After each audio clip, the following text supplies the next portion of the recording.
Mi?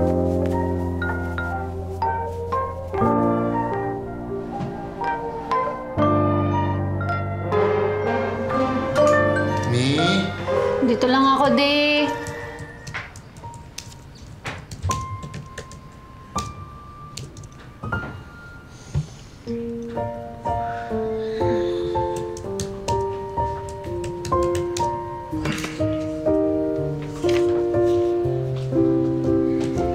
Morning.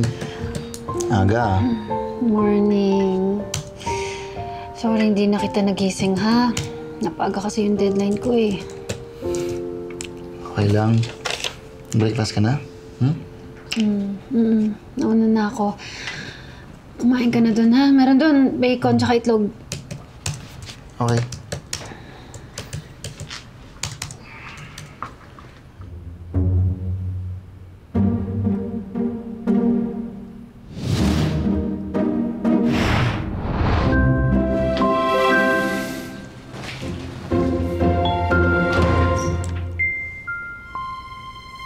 Ay, di. Pasensya na. Medyo na-overcook ko yung bacon tsaka itlog. Sinabi ko naman sa kanya dati pa na kapag nagsusulat ako, kailangan ko ng time to focus. Hindi ko alam kung naiintindihan niya yun. Maliit na bagay lang naman yun, ah. Sinabi ko naman sa'yo noon, di ba? Nag-date pa lang tayo. Na ayokong makalat sa bahay. Totoo yun. Tsaka isa pa. Mahirap bang isara yung ref? Hindi mo talaga kami naiintindihan mga artist, no? Of course I do. Pero hindi ba pwede mag-adjust? Kahit konti? Tsaka, isa pa.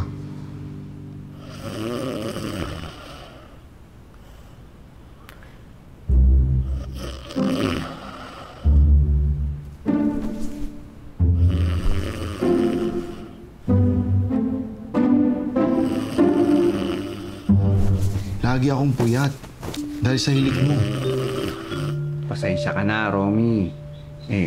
Nasa lahi talaga namin yan. Nahumilik, parang tambucho. Teka, bakit parang lagi ako yung may problema dito?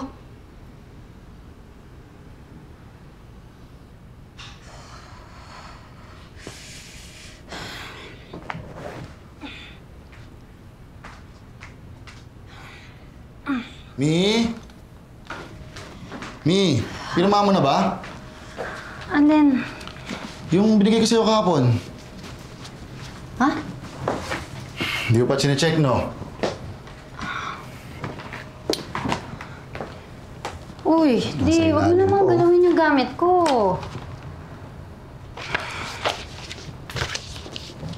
Nabasa mo na ba to? Mi! Ano ba kasi yan? Mi, ito yung sinasabi ko sa'yo, yung health insurance. Maganda yung package nila. Pati yung mga list of illness na kasama. Okay to. Mi! Ayoko nga niyan, di ba? Ano naman ba yung pag-uusapan natin? Mi, kailangan mo nito. Nakakuha na nga ako ng sa akin eh. Adikod! Mi, syempre, kumuha rin sa'yo. O, tignan mo. O, check mo. Meron silang memorial plans, funeral plans. Nakakuha na ako ng sa akin. Kumuha na rin ng sa'yo. Mi, syempre, iba na yung secured yung future natin. Tayo pareho. Mi! Ano ba? Ayoko na nga ng health insurance, di ba? Funeral tsaka memorial pa kaya. Bakit pa kasi praning ka na may mangyayaring masama sa atin? You don't get it, Mi. No, I get it. Insured, secured. Hindi naman mahirap maintindihan yon. Pero ang point ko lang kasi, mas marami pang importante na bagay na pwedeng paglagyan ng pera natin. Tsaka wala pa tayong anak. Alam ko naman yun. Oh, unahin ko ba bang isipin yan? Eh, yung deadline nga ng libro ko, hindi ko lang kung aabot ako eh. O, tamo to. Tatalikuran mo na naman ako. Hindi mo ba nagigets yung point ko, ha? Hindi ba pwede na mag-settle muna tayo sa mga bagay na mas importante kesa dyan? Concern lang naman ako para sa future natin eh. Wala naman ako nakikitang mali dun.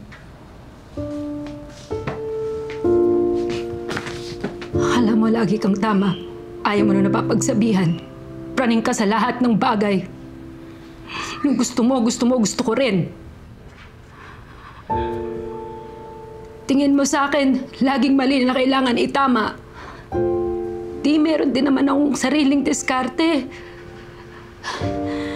Hindi nga ako marunong magluto. Hindi ako marunong maglaba. Pero nag-e-effort din naman ako. Pinag-aaralan ko lahat yon para hindi ka ma-disappoint as your wife. Hindi mo kita pinababayaan ah.